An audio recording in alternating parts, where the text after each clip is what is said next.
didn't realize That's an interesting question. You know, I've never heard of it from that So let's talk about that. Let's talk about I think you need to come over, stand in my shoes. Agree to disagree. This is Top of Mind. I'm Julie Rose. Each week on the show, we take a topic people feel strongly about, and we go searching for perspectives that help us feel more empathy, hope, and maybe a little challenged.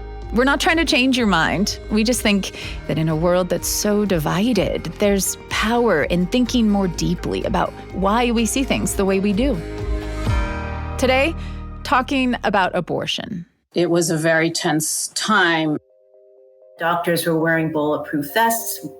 Doctors were getting killed. The protests were really a powder keg. There had to be some other way. We needed to do something. Local activists on both sides of the abortion issue reveal a secret they've been keeping. 7's Garvin Thomas has more now. Garvin? Jonathan, it really was a remarkable admission. 3 pro-life community leaders and 3 pro-choice community leaders admitted that they have been meeting secretly for 5.5 years. Meeting secretly since the December 1994 killings when John Salvi went into 2 abortion clinics, killing 2 women who worked there in Brookline. We were no longer two-dimensional. We were no longer this caricature of pro-life or pro-choice. We were 8 women, including the 2 facilitators, sitting in a room, sharing meals, trying to have this conversation about something deeply important to all of us. None of us felt it changed our views on the subject, but it changed our hearts. How could 6 women with deeply held positions on one of the most divisive issues in our culture spend more than 100 hours meeting in secret, not change their views on the issue, and still call it a success? What's the point of talking all that time if you're not going to reach a compromise? Well, that's the paradox at the heart of the abortion talks. They don't have an official name, but there's a new documentary about them called The Abortion Talks, so we'll stick with that. For months here at Top of Mind, we have been wrestling with how to tackle abortion. It's the quintessential topic people feel strongly about, and there's certainly plenty of nuance to explore. But for most of us, abortion strikes at the heart of our deepest beliefs, and we really struggle to even want to understand the opposing view, let alone listen with curiosity or compassion. So with that in mind, I just couldn't see how an episode of Top of Mind exploring the arguments for and against access to abortion would really be all that helpful. And that's when it occurred to me that instead of talking about abortion, we could devote an episode to how to talk about abortion. In the 90s, things were escalating. This is a clip from the Abortion Talks documentary. Brookline, Coolidge Corner on Saturday mornings, there would be protesters. As a daily breaking news general assignment guy, it's Saturday, the boss would say, "You're going to Brookline, there's a protest over there at 11. Boston was in some ways an epicenter of tension for this. It's a highly Catholic city, I think 36% Catholic. The rhetoric the leaders would leverage and weaponize against the other side had become more and more heated. It was intense. It felt kind of like a powder keg. So something had to give. There had been a 10-year period of some pretty serious attacks on abortion clinics. Culminated in the worst one the country's ever had. On December 30th, 1994, a man named John Salvi shot and killed 2 women and injured 5 other people at abortion clinics in a Boston suburb. I was doing some things in the kitchen and had the radio on and heard it. And I was just horrified and shocked. This is Barbara Thorpe. I am a social worker and was the director of the pro-life office for the Archdiocese of Boston. As a leading voice against abortion in the Boston area at the time, Barbara Thorpe and the Catholic Archdiocese felt an immediate need to distance themselves from the murders. This was totally antithetical with anything that the pro-life movement would support or condone, so it was important that that strong message go out. The Archbishop prepared a statement that Thorpe helped hand-deliver to all 400 parishes in time for Sunday Mass. It was a message expressing his deep distress and concern over what had happened. And he also I took an action which was much criticized by some at the time of calling for a moratorium on any of the activity outside of the clinics as a sort of sign of we needed to cool things down. On the other side of the issue, pro-choice activists in Boston were also in crisis mode. Melissa Kogut was the brand new executive director of NARAL Pro-Choice Massachusetts. We really were the political arm of the pro-choice movement in Massachusetts.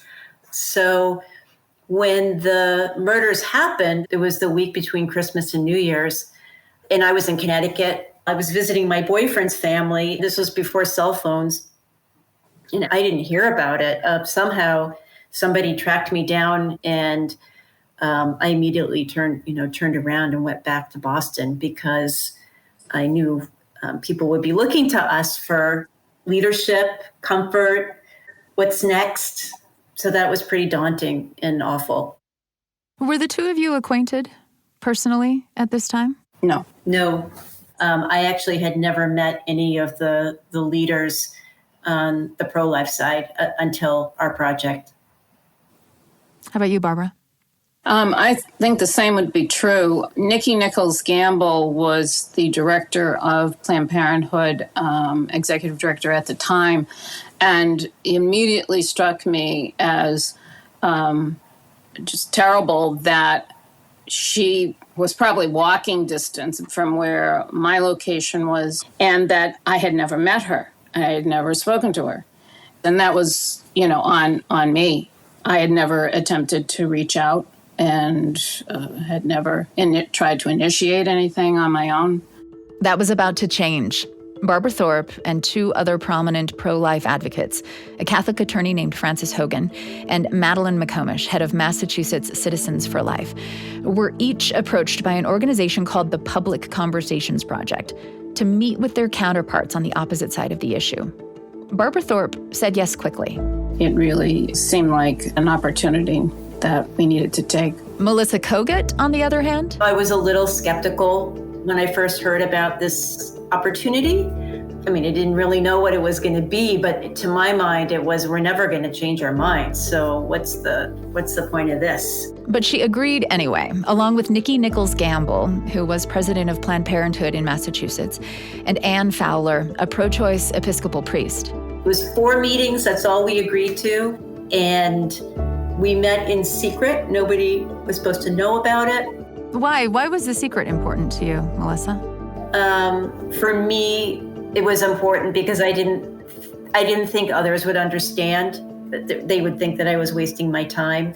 I did let my board know in the beginning that I was going to be doing something like this, so I had their support, but I never, ever talked about it after that. It was ironclad. We all agreed to it. I think Barbara could speak from her perspective.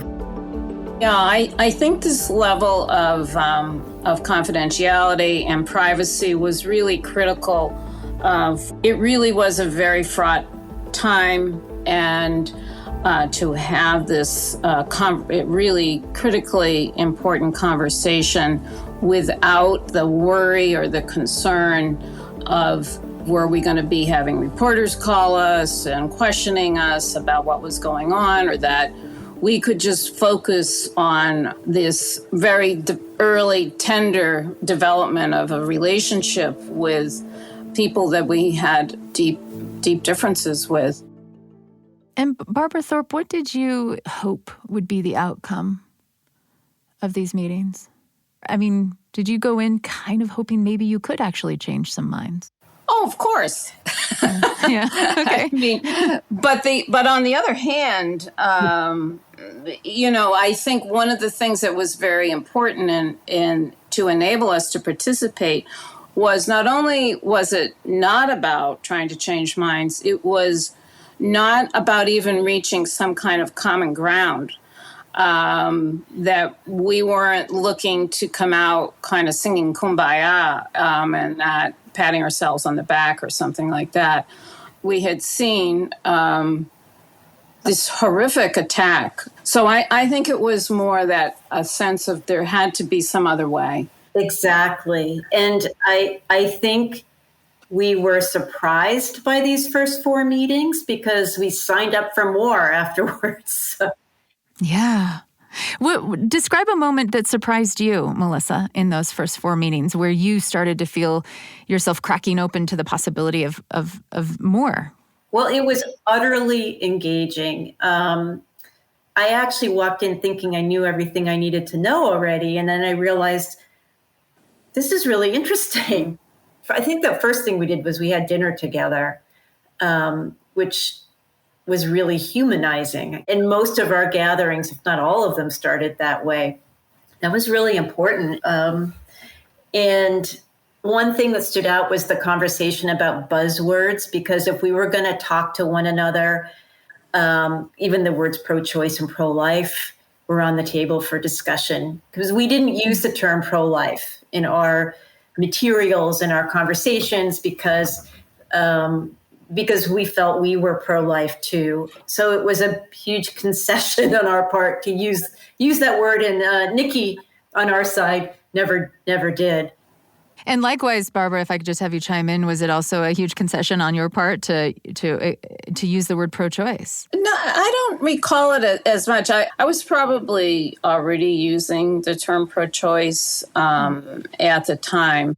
Did it feel important to you that someone like Melissa would use that term even though it was so bothersome to her? Oh, absolutely. Yes, absolutely.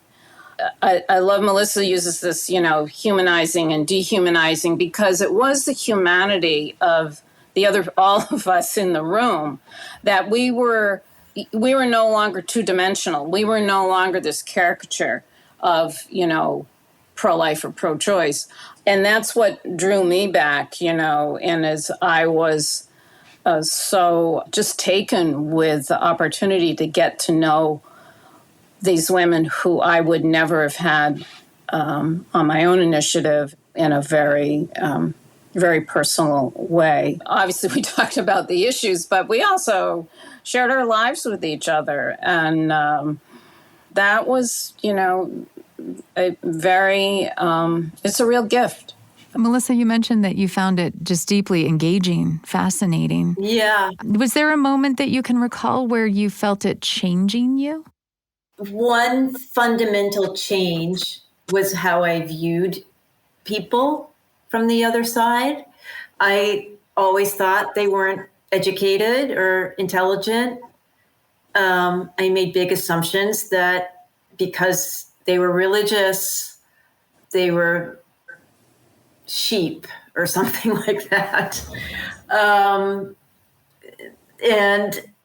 Each of the women we had so much in common in a way, this group, because we were all leaders in our causes, very strategic, smart, political, successful, and it showed in our conversations. They were very thoughtful, and that just blew me away.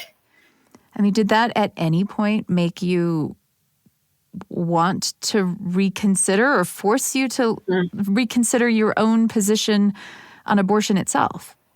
No, it didn't. Not at all. Did you think you became a better advocate? I do. And clearer about what my role was as a spokesperson and leader in the movement. We had a good cause. We don't need to denigrate others' beliefs. Did that leave the room for you then? Can you recall a situation where, after having begun these dialogues, when you were out in the course of doing your job, doing interviews or speaking at rallies or whatever it was, that you sensed yourself behaving differently?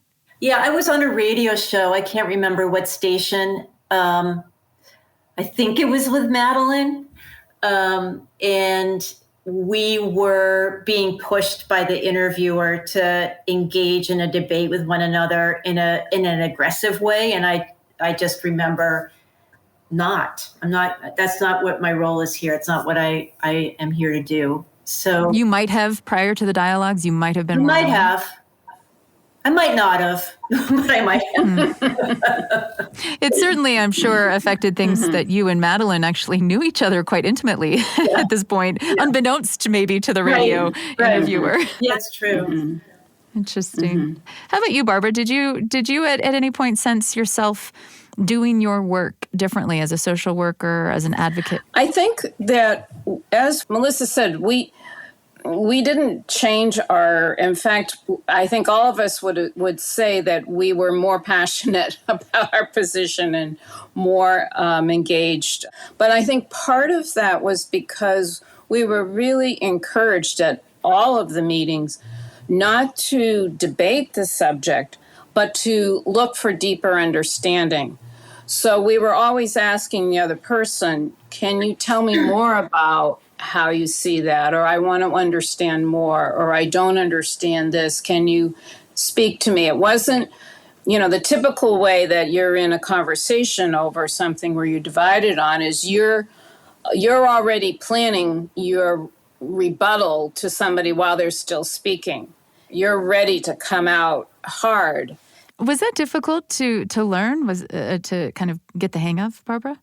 It definitely was. It definitely was, because you're so sort of hardwired as a person is saying something and to be thinking, good grief, how could they possibly think like that? That is, whatever.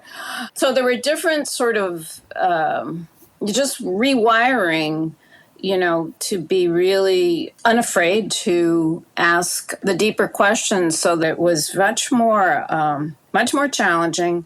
And I think through that process, the refinement for each of us of having to explain ourselves and our beliefs in a deeper way, I think it grew our own passion for our point of view. After about 4 years of meeting secretly, they wanted to start telling people what they'd experienced.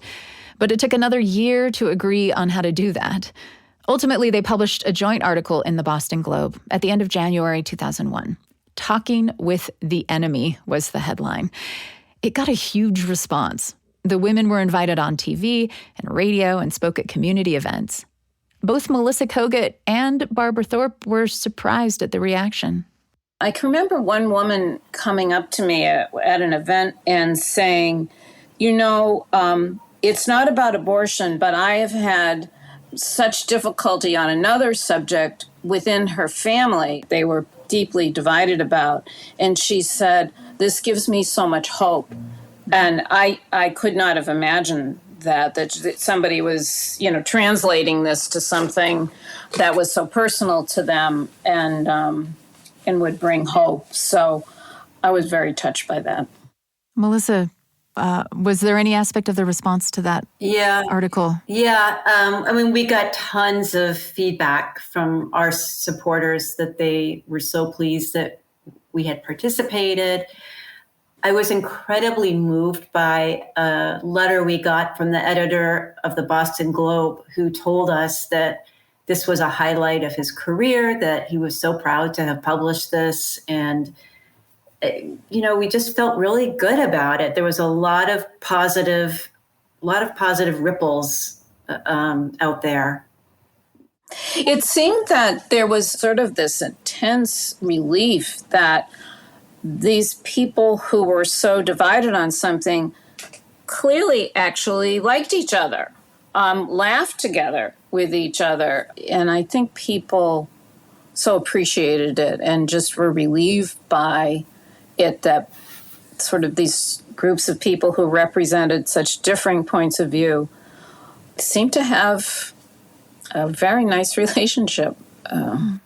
Friendship? Oh, sure. We do come together as a group still at least a couple times a year. Yeah. Really? Just to get to, not to talk about abortion, just to be together. Right. Barbara, Melissa, thank you so much, both of you, for your generosity and for sharing your story with us today. Thank you.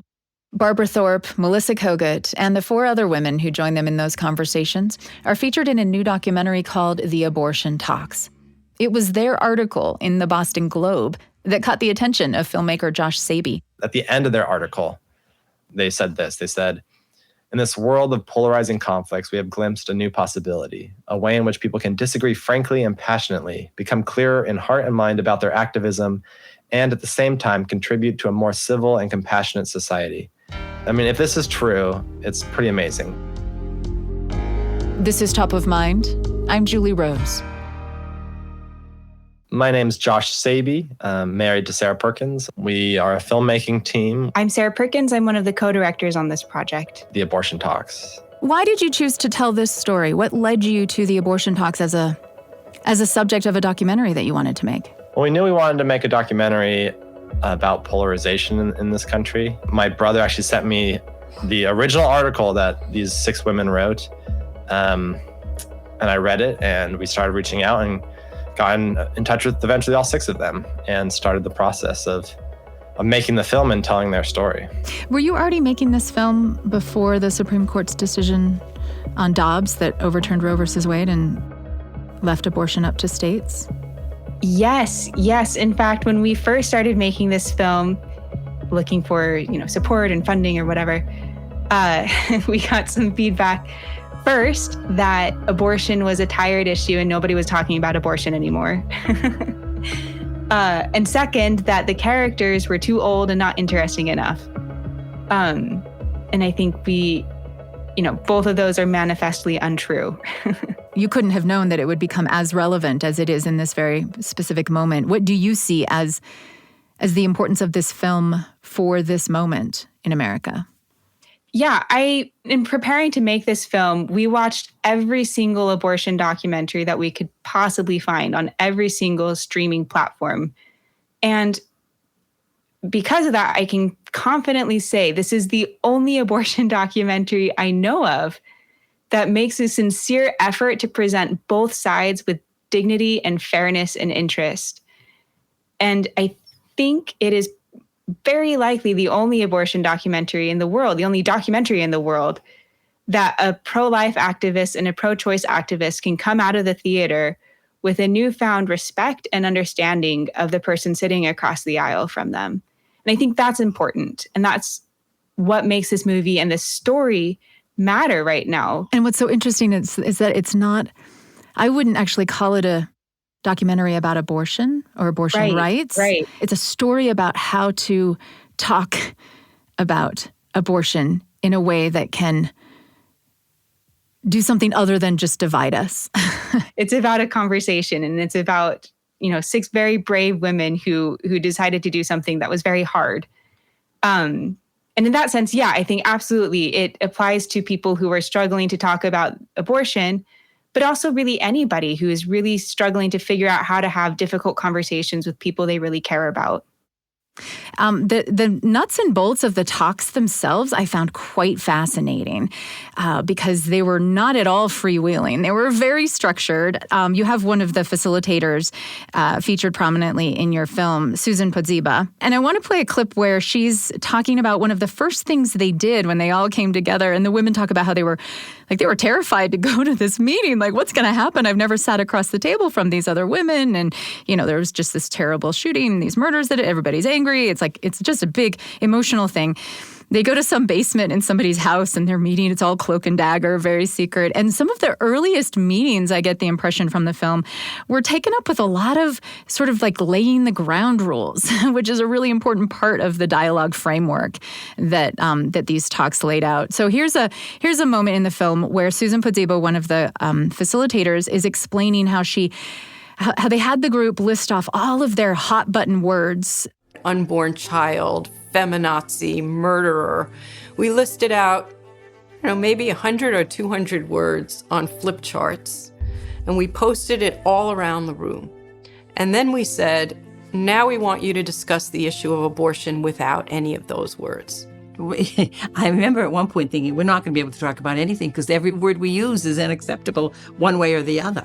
So one of the things that we did was come up with a vocabulary they would agree to in order to be able to have a conversation. And on that one, we used the term human fetus, which nobody loved, but was the best we could approach for a word to describe that which is removed from a woman during an abortion. It's a clip from the film and documentary series, The Abortion Talks. Josh, what struck you about how these conversations played out? What made them effective? Yeah, so you mentioned Susan, and the other moderator was Laura, and she used to say something like, structure sets you free. They really believed that structure would allow them to really talk about the issues, and without the structure, they'd get caught up in a lot of the same ways that we all get caught up when we try to have hard conversations. So they, from the very beginning, had lots of structure. I think it's a misperception that a lot of people have that the way to fix polarization in our community or in our nation is to go and talk to your neighbor or go make friends with a Republican or a Democrat. And that's just not the case. What people have found over and over again in studies is that actually makes polarization worse, and it makes you dislike people even more. And I think they realized that early on going into these conversations, that if they were just going to open this up as a free-for-all, people were just going to shut down and the project would be a failure. So one of the things that I hadn't realized until reading more and learning more about this conversation that I thought was really smart was they started each meeting with a dinner. I just thought that was such a clever way of humanizing other people and of creating communion around a meal before you even get down into the basement to talk about the issue at hand. And they were able to not only like each other, but really accomplish something important together, which is to change the rhetoric around the issue of abortion in the Commonwealth of Massachusetts. There's actually a moment, it came pretty early actually in their 6 years. I think it was about a year into their meetings. You have this section in the film where there's the memorial service on the 1-year anniversary of the shootings, the murders. And one of the participants, Nikki Nichols Gamble, who's the head of Planned Parenthood, is speaking there. And you had two of the pro-life members of the dialogue group come and are in the audience, which doesn't seem like that big of a deal, but the women in the film described this as a real turning point. Let's listen to a bit of that. Nikki and Anne spoke at the memorial. Melissa was there as well. And Nikki saw them in the audience and was very moved.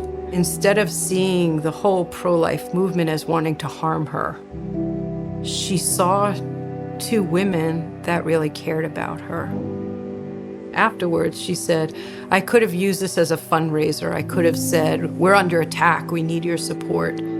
But she was moved to say what she did. The prayers of those of you who agree with us and the prayers of those of you who profoundly disagree with us made the difference in moving from the darkest hours of our corporate and personal history toward a new and brighter day. That was a clip that was on every news station that night. It felt like a triumph. We had achieved enough respect for one another to be able to do the most human of things, which is to join others who are grieving and feel free to express our support and our sorrow with them. In the heart of the darkness, to see that light. Eventually, we became friends. Strange though it may seem, even to me, but we did become friends. It's a beautiful moment in the film, Josh. Do you want to comment on that? Yeah, it's an amazing moment. You kind of said, like, yeah, I mean, they showed up, like, it doesn't seem that big of a deal, but I think it was a huge deal to them because this, they might be, from a pro-life leader perspective, showing up might feel like you're accepting some responsibility or, might look bad or, there's all sorts of this baggage it could contain, and yet they had enough respect for each other to show up and to sit and to, participate in the tragedy and to really feel the tragedy. Going back through the archival material, there was an article that was published in the Boston Globe shortly after that speech, a couple days later. And it was an opinion editorial in the Globe. And the title was like, have we found common ground on abortion? Maybe not, but the rhetoric has changed. And so I think there was what that moment represents to me is that there was a real recognition that the conversation or the rhetoric coming out from the leaders had shifted and had become more ecumenical and more appreciative of the other side in ways that it just hadn't been previously. And this was even long before the women went public with their talks. Yeah, exactly. Even before the story had broken, years and years before the story had broken, there was an awareness that there had been a shift, that these women were making a real effort to change things.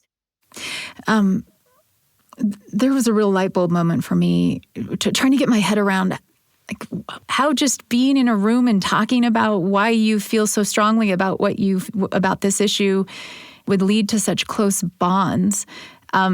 And there's a moment in the film that you capture with Susan Podziba, again, one of the facilitators, where she says she struggled to figure that out too for a long time. And then she had came to this realization. So I want to share that. This is Susan Podziba from the film, The Abortion Talks. There was a connection across difference that nobody would ever have thought was possible. It took me 8 years to figure that out. I would leave a meeting and I would say, what is that energy? What is that?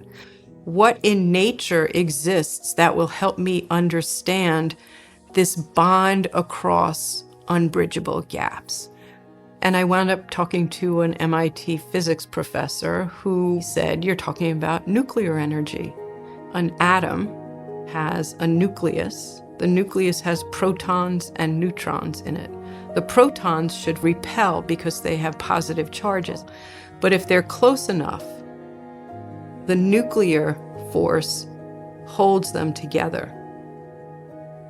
That's how I came to understand what was happening in the room, is that if you bring passionate people close enough together, even though they would ordinarily repel, they can connect and create something very powerful.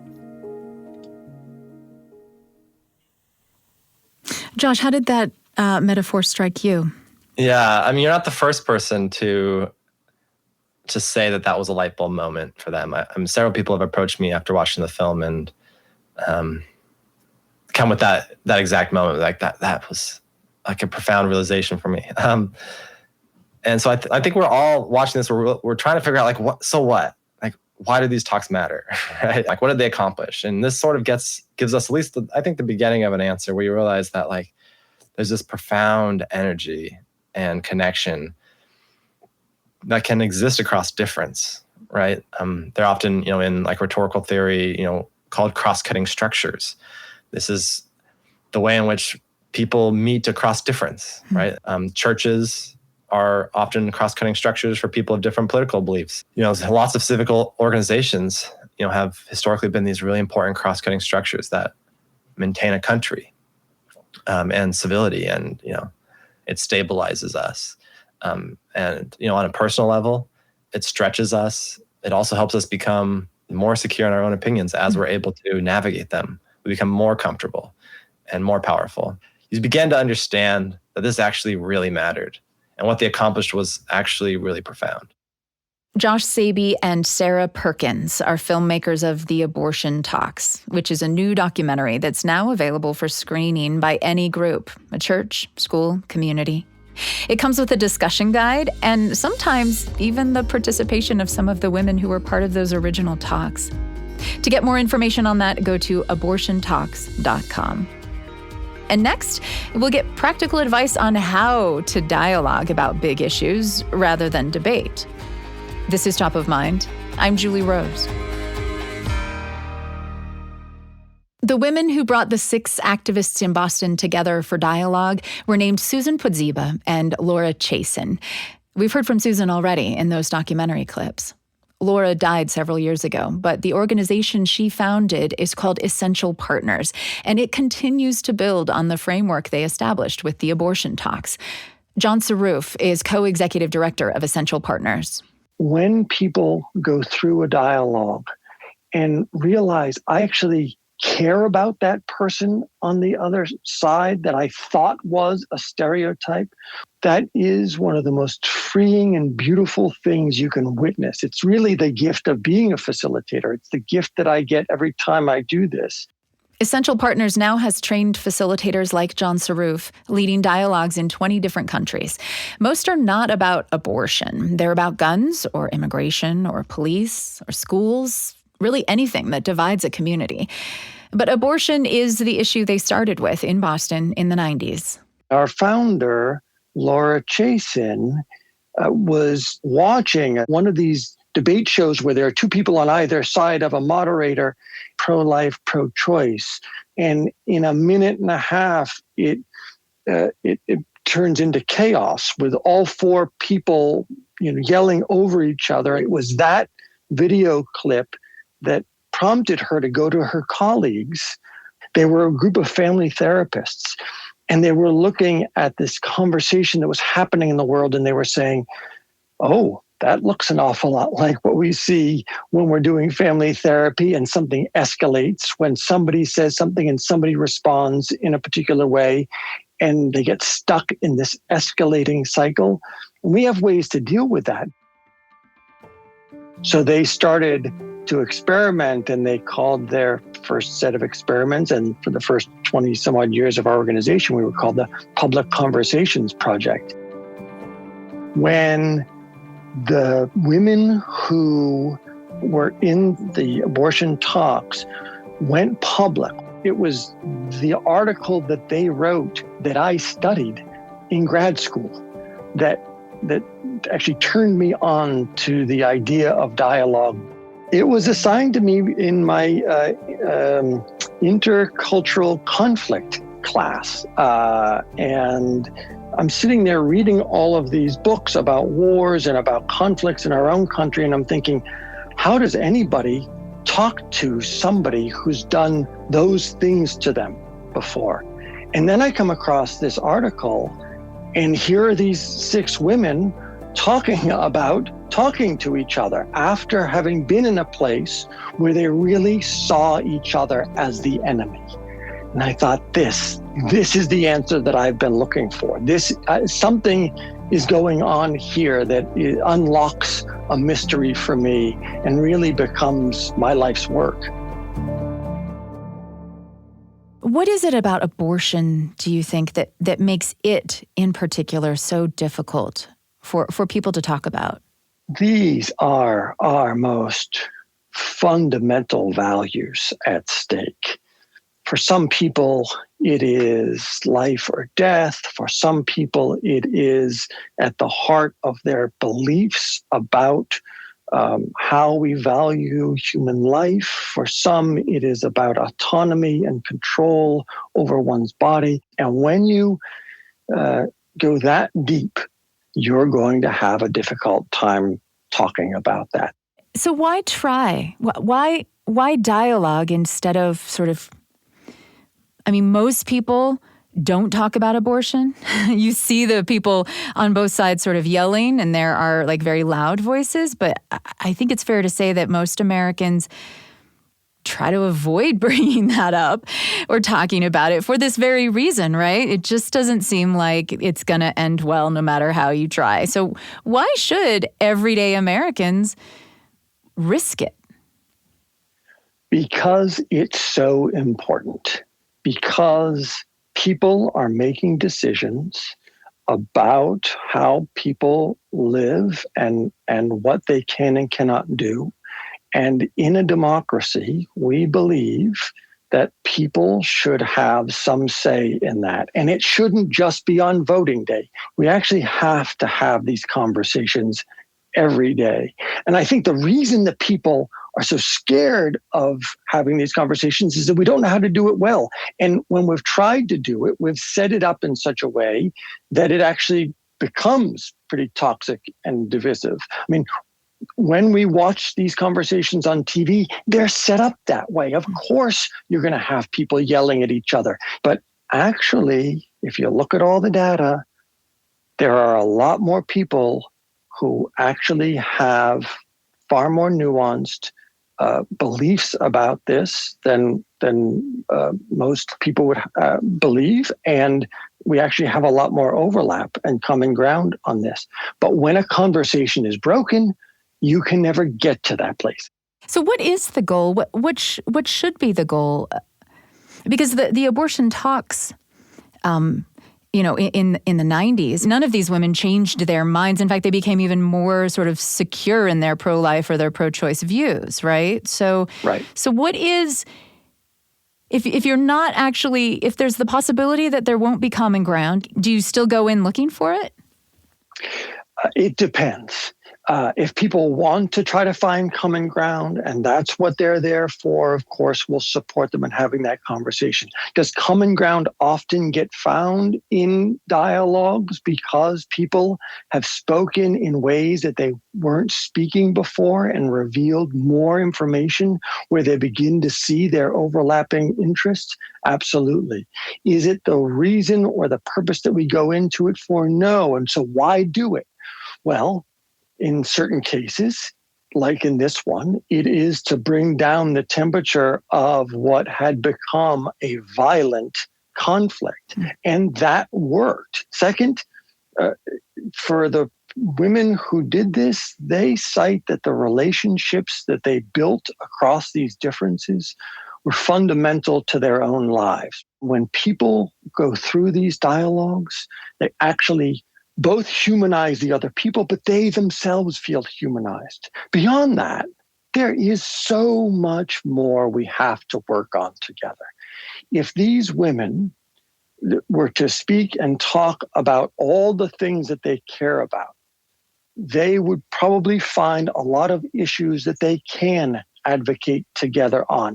If they can't talk about it because they are divided on this one issue, then they could never get to the place where they might both advocate for more women's health, or where they might both advocate for sanctuary laws, or where they might both advocate for making it easier to adopt children.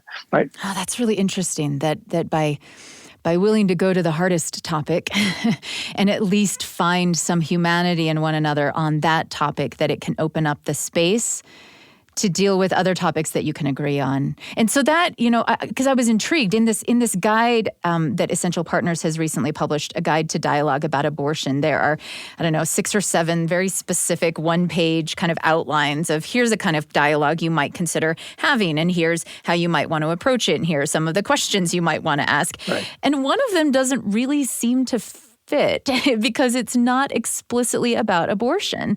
It's a conversation about serving families well in your community. What is the connection there? How does that fit in a guide about abortion dialogue? So what's interesting about some of the dialogues that we have in our country is that we think it's about one issue. So we disagree about abortion. But the truth is that we're actually, there are other conversations underneath that conversation. And this particular one, I think, really gets to the heart of what do we mean by treating each other and life with dignity, and how do we live our lives in a community, no matter what the law is. How do we find ways in a community, in civic life, in our personal lives, that we support the thriving and dignity of human life and families in our community? So in some ways, this is a dialogue that gets even deeper than the sort of legal pro-choice, pro-life conversation. Right. And at what trimester and at what, because I think you're right. Like a lot of times we talk, like if we're going to talk about abortion, okay, that must mean we're going to talk about, at what point does life begin and under what exceptions should we allow or not or disallow it. And and what you're saying is let's like broaden our scope a little bit and think about housing and hunger and, access to healthcare and, public safety or whatever it is, right? Or adoption or foster care, where we might actually, you could find people who are pro-life and pro-choice very much on the same side working together towards something. Absolutely. And we're losing the opportunity to work on many of those issues because the very champions of some of those issues are divided about this one. Can you describe for me, I know most of the dialogues you've led have not been about abortion. Do you have an abortion dialogue that you could describe for us in a community? Yeah, I did one at a Christian school. This is a fairly evangelical community. So like high school or? This is college age. Their goal was partially to learn about dialogue, but partially to see whether they could have this conversation that had become quite difficult for them to have. It surprises me that it would be all that difficult to have this conversation where you would kind of assume that everyone sort of shared a similar position. It's like, well, we're pro-life if we're a conservative Christian community. Well, that's what's so interesting about it. And I'm glad you asked that, because I actually find that dialogues within a particular side or within what we tend to think of as a group that's really monolithic and has all one opinion about something, some of those conversations are the most difficult because the truth is that our beliefs are more nuanced. And if we step outside of the assumed position, we are scared of being thrown out. And so, yeah, it becomes a very difficult conversation. And so what is your strategy? First of all, you've got to make the idea of diversity of opinion normal and help a community see that it's actually important for there to be the possibility of difference in that community, and that our differences actually make our community stronger rather than weaker. And the other is you want to maybe make some space for people to tell stories, tell their own story about themselves and how they've come to their position. You may also want to help people talk about their core commitments to their community to begin with. Before you even talk about the issue of abortion, you may ask them, talk about a place in this community where you volunteer and you contribute to the community. Talk about some person in this community that's really important to you, so that we begin to see each other in fully human ways, and we don't get identified with just this one belief or this one difference. So what happens is conflict flattens people. Right? When we can come into conflict, you become just that position. What we're trying to do in dialogue is to make people fully human. And in that dialogue at that Christian college, was there a moment where emotions ran high? It looked like it might turn into debate. And how do you manage it? How did you handle that? Yes, we, in this particular dialogue, had a moment when two people started to go really back and forth, raising their voice at each other. You could see it in their face. It sort of turned red. Everybody else sort of, shrunk back in their chair. And what do? You lean in gently. You ask them to take a pause, take a breath. You go back to your purposes here. You normalize the idea that we're talking about a really important thing. You all are being incredibly courageous to have this conversation to begin with. But let's remember what the purpose here is. The purpose is not to convince each other of your opinions, but to more deeply understand each other and be understood. So we'll just take a moment, and I want us to think about the next question we ask. I want it to be a genuinely curious question. What is it that you're curious about that would help you understand something more about what this other person believes and why they believe it, not just a question or a statement trying to convince them that they're wrong. Was there a moment in that dialogue or in another dialogue that you've facilitated where it felt like a breakthrough? Yes. I can talk about a dialogue that I did between different people on how we deal with guns in America. First of all, I saw two people go up to each other after the dialogue and embrace each other. two people who I knew were on very different sides of this conversation. And afterwards, one of them came up to me and he said to me, John, I've spent the last 16 years of my life being one of those people online, being an online troll, going after anybody who ever disagreed with me or were trying to take away my rights around this issue. I no longer want to live like that. And I now have so much respect for the people who came to this conversation. I want to live my life differently. How often does that happen? Honestly, it happens all the time. Because people go through the world feeling really misunderstood, feeling alienated on the outside. And when people go through a dialogue and come out and realize we have more in common than we have difference, and I feel like I'm no longer on the outside. I actually belong here. They have a deeper level of trust with each other as they walk out the door, and there's nothing more fundamental than that.